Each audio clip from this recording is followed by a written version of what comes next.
beaucoup de chrétiens aussi ont commencé dans l'esprit et ils sont en train de finir dans la chair. Et souvent, on ne s'en rend même pas compte. Dans le cas de la vie spirituelle, la rétrogradation spirituelle, c'est s'éloigner du Christ. Abandonner son premier amour. Commencer dans l'esprit et finir dans la chair. Voici ce que c'est que la rétrogradation spirituelle. Mais c'est quelque chose qui demeure très dangereux. Alors, quelles sont les caractéristiques de la rétrogradation? Première chose, la rétrogradation, elle est subtile. Pourquoi? Parce que la vie chrétienne est comme un chemin qu'une personne a emprunté, mais sur ce chemin, il n'y a pas de panneau de signalisation. C'est-à-dire qu'il n'y a pas, c'est comme une voiture sans tableau de bord. Si la température est élevée, il n'y a rien qui signale, qui montre que c'est élevé. Si tu es en excès de vitesse, il n'y a rien qui montre. S'il y a un problème dans le moteur, il n'y a pas de check de voyant qui s'allume. Donc, quand on vit la vie chrétienne, ce n'est pas évident de se rendre compte qu'on est en train de rétrograder. Souvent, on peut penser que tout va bien. Et quand bien même que certaines personnes nous interpellent et nous amènent à comprendre qu'on a laissé ou on a manqué quelque chose, bien aimé frères et sœurs, nous-mêmes on est étonnés et souvent on se braque. Et c'est là la subtilité de la rétrogradation. Parce que par moments, on rentre dans un certain conformisme et dans une manière de faire. Et on se dit qu'en fait, on ne fait rien de mal, tout va bien. Mais on ne se rend pas compte que ces petits pas qu'on fait chaque jour sont en train, en fait, d'être des collections de moyens et d'arguments pour que demain, nous soyons refroidis dans notre relation avec le Seigneur et dans notre vie spirituelle. C'est ainsi que chacun de nous ici a connu une personne qui aimait le Seigneur, qui était attachée au Seigneur, et un jour, elle a tout abandonné. Et il est arrivé même qu'on soit étonné que la personne ne s'intéresse plus des choses de Dieu, elle perd la foi.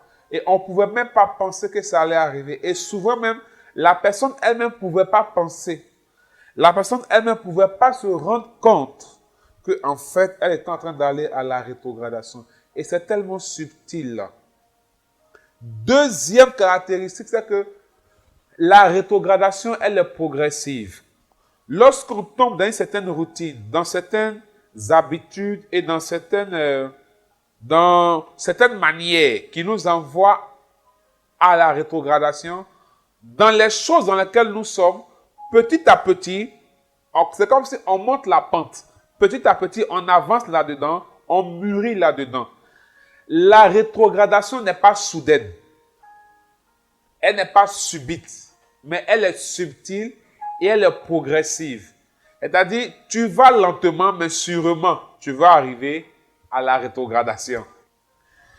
Et l'autre caractéristique très subtile, c'est le fait que celui qui est sujet à la rétrogradation, souvent, il a l'assurance et la confiance dans le chemin que lui-même il a emprunté. Par moments, il y a des personnes qui viennent l'interpeller, mais la personne ne se rend pas compte. Exemple, on te dit, mais on a l'impression que ton affaire de Dieu a diminué, ta foi. Non, mais je vais toujours à l'église. Non, mais mon cher, l'affaire de Dieu là, ce n'est pas une question de se promener en église, faire les messes tous les jours. Le plus important, c'est ceci, c'est cela. Même ceux qui vont tous les jours là, on voit leur vie ici. Donc la personne est confiante et sûre de ce qui se passe. Elle se dit, tout va bien.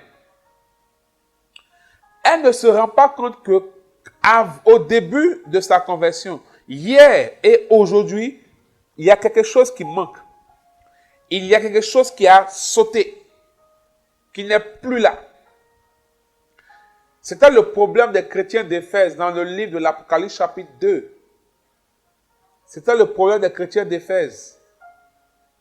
Le Christ leur a dit, Je vois tout ce que tu as fait, mais ce que j'ai contre toi, c'est que tu as abandonné ton premier amour. Donc, vous voyez qu'il y a le risque d'abandon du premier amour. Tu n'as pas tout abandonné, mais tu as abandonné ton premier amour. Il y a quelque chose qui manque.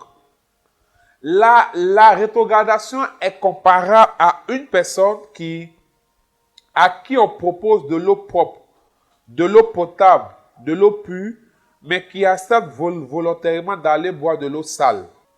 Et on peut le voir en Jérémie chapitre 2, verset 13. Car mon peuple a commis un double péché. Ils m'ont abandonné, moi qui suis une source d'eau vive, pour se creuser des citernes crevassées qui ne retiennent pas l'eau. Vous voyez? C'est-à-dire, on laisse nos convictions, on laisse notre relation avec le Seigneur, on laisse Dieu et on se retourne dans certaines choses qui paraissent bien. Et souvent, ça satisfait notre ego. Et là, je vais vous préciser quelque chose d'important, c'est-à-dire quelque chose que le Seigneur a mis à mon cœur pendant le week-end de Pâques. Est-ce que je peux vous parler? Si elle peut te parler, dis-moi si elle peut te parler. Écoutez bien ce que je vais dire. On ne vient pas à Christ, on ne vient pas à Dieu pour se sentir bien. Il faut dire Amen. On ne vient pas à Dieu pour se sentir bien. On ne vient pas à Dieu pour être à l'aise. Je m'explique. J'ai constaté que des personnes par moment, dans leur marche avec le Seigneur, dans leur foi, tu entends souvent des gens dire que je suis troublé, ça va pas, je me sens pas à l'aise, je me sens pas bien, donc il faut que par exemple j'aille me défouler en bois de nuit. Il faut que par exemple, comme je déprime, j'ai des soucis émotionnels, il faut qu'on fasse ceci, il faut qu'on fasse cela, je veux qu'on soit attentionné, il faut qu'on m'appelle, il faut qu'on vienne me voir. Quand j'ai un petit bobo net, je veux que les gens soient là pour moi. Lorsque les gens ne sont pas là, je trouve que les chrétiens ne sont pas accueillants, qu'il n'y a pas la fraternité, il n'y a pas ceci. Or, lorsque j'étais dans le monde, ou bien quand je suis avec mes amis, je me sens plus à l'aise. J'ai entendu quelqu'un dire que lui, souvent, il préfère ne pas rentrer dans certains groupes parce qu'il a l'impression que les païens, avec les païens, il y a plus d'entente. Les gens sont prêts pour toi que les chrétiens. Bien-aimés frères et sœurs, on ne vient pas à Dieu pour se sentir bien. On vient dans l'œuvre de Dieu. On vient à Dieu pour rencontrer Christ.